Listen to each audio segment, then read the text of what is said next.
सीतापुर गांव में रहती थी एक चुड़ैल, लेकिन इस बात से गांव के लोग अनजान थे। जब तक पूरे गांव की एक एक औरत के गहने मेरे पास नहीं आ जाते, मैं इस गांव को छोड़कर नहीं जाऊंगी, चाहे इसके लिए मुझे लोगों को गायब भी क्यों ना करना पड़े। दूसरी तरफ गांव की औरतें बात कर रही थी। अरे सुन रही हो, ये देखो, मैंने कल ही नया हार बनवाया है सोने का, कैसा लग रहा है? बहुत ही अच्छा है ना, पहले तुम पहनो, फिर शादी में अपनी होने वाली बहू को दे देना। और क्या, सोने चांदी का यही तो फायदा है, जितना पुराना उतना महंगा। लेकिन एक एक पैसा बचाकर ये लेना सच में बहुत मुश्किल हो रहा था मेरे लिए। तभी वहां पहली का पति आ जाता है। गांव में एक औरत के घर के सोने के सारे गहने चोरी हो गए। लोग बातें बना रहे कि गांव में कोई चोर घुस आया है जो घर की कोई चीज को हाथ नहीं लगाता, पर सिर्फ सोने के गहनों को ही चुराता है। अब तुम ना अपने ये गहने संभाल कर रखना। हे भगवान, ये क्या बोल रहे हैं? ये तो वही बात हो गई कि गांव बसा नहीं और लुटेरे पहले आ गए। दूसरी तरफ गांव के ही एक घर में रंजना रहती थी। उसके पति का गांव में चाउमीन का ठेला था। एक दिन उसके घर में एक औरत आती है। अरे रंजना, तू गांव में नहीं है तो सोचा तुम्हें बता दूं। गांव में बात चल रही है कि गांव में एक चोर घुस आया है जो घरों के सोने के गहने चुरा लेता है। अरे मैं तो सिर्फ ये कान की छोटी सी बाली ही सोने की पहनती हूँ, बाकी गहने तो मैंने गांव के बैंक में लाकर रखे हैं। ये क्या होता है? ना बाबा ना, हमारे गांव की औरतें तो गहने अपने पास ही रखती है। जब कहीं जाना हो तो बस अलमारी से गहने निकालो और पहन लो।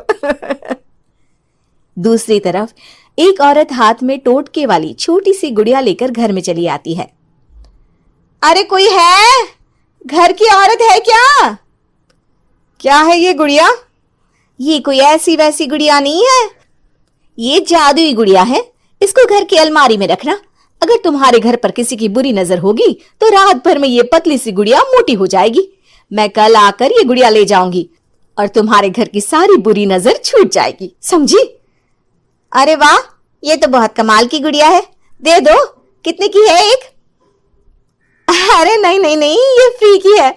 मेरा काम इस पूरे गांव को बुरी नजर से दूर रखने का है। हाँ। भली औरत उसके हाथ से वो गुड़िया लेकर अलमारी में रख देती है। लेकिन अगली सुबह जब वो उस गुड़िया को देखती है तो पतली सी गुड़िया मोटी हो चुकी होती है। हे भगवान, ये क्या? किसने मेरे घर को बुरी नजर से बांध रखा था? तभी वो गुड़िया वाली भी आ जाती है। मैंने कहा था ना, घर पर बहुत ज्यादा बुरी नजर है, लाओ ये गुड़िया मुझे दे दो। औरत वो गुड़िया उठाकर उसे दे देती है। गुड़िया हाथ में आते ही वो औरत उसे लेकर सीधे गांव के बाहर की खाली हवेली में चली जाती है और साधारण औरत से चुड़ैल बन जाती है। अरे पगली, गांव वाली इस गुड़िया के पेट में तेरे घर के सारे गहने हैं। इतना बोलकर वो गुड़िया को फाड़ देती है और सारे गहने निकाल लेती है। वहीं दूसरी तरफ, हे भगवान, मेरे घर के सारे गहने चोरी हो गए। उस औरत के घर के आसपास लोगों का जमावड़ा हो जाता है और लोग बातें करने लगते हैं। लो जी, ये भी घर गया। पता नहीं कौन चोर है जो इतनी होशियारी से गहने चुरा लेता है। कुछ समझ में नहीं आ रहा कि कौन है।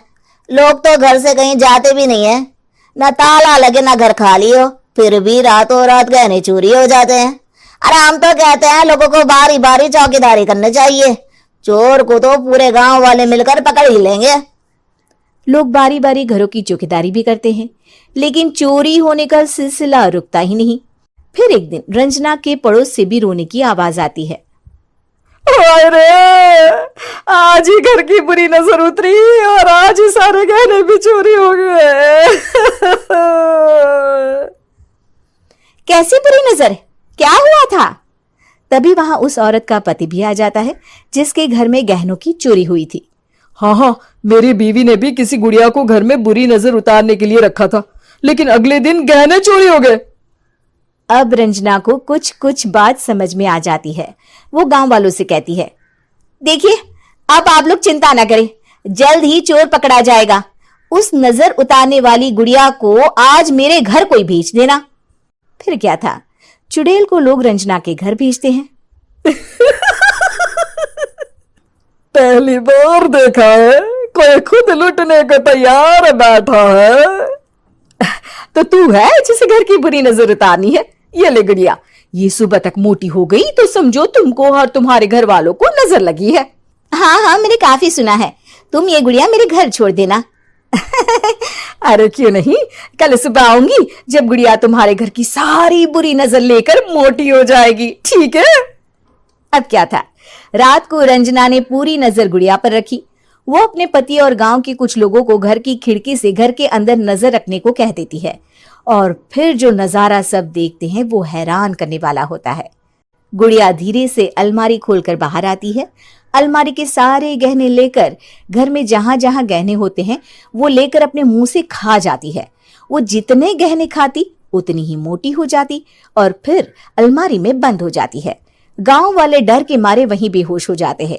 लेकिन सुबह जब वो औरत गुड़िया लेने आती है, रंजना उसका सामना करती है। ये देखो गुड़िया कितनी मोटी हो गई है, लगता है मेरे घर में बहुत लोगों की नजर लगी है। लाला ये गुड़िया मुझे दे दे, अरे बहुत कीमती गुड़िया है ये। तेरे घर की सारी बुरी नजर मैं गांव के बाहर वाली हवेली में फेंक आती हूँ। शाम को फिर लोगों के घर इसे लेकर जाना है ना, इसमें तो मेरी जान बसती है, जान।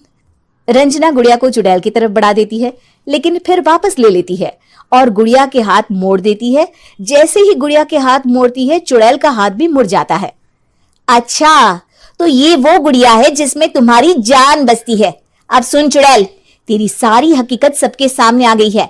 या तो गांव वालों के गहने लौटा दे, नहीं तो मैं इस गुड़िया की गर्दन मोड़ दूंगी। चुड़ैल डर जाती है। अरे नहीं नहीं, मेरी गुड़िया दे दो, मैं सबके गहने वापस कर दूंगी। ठीक है, अब भी जा और सबके सारे गहने वापस कर। चल निकल यहां से। चुड़ैल सबके गहने लौटा कर रंजना के पास आती है।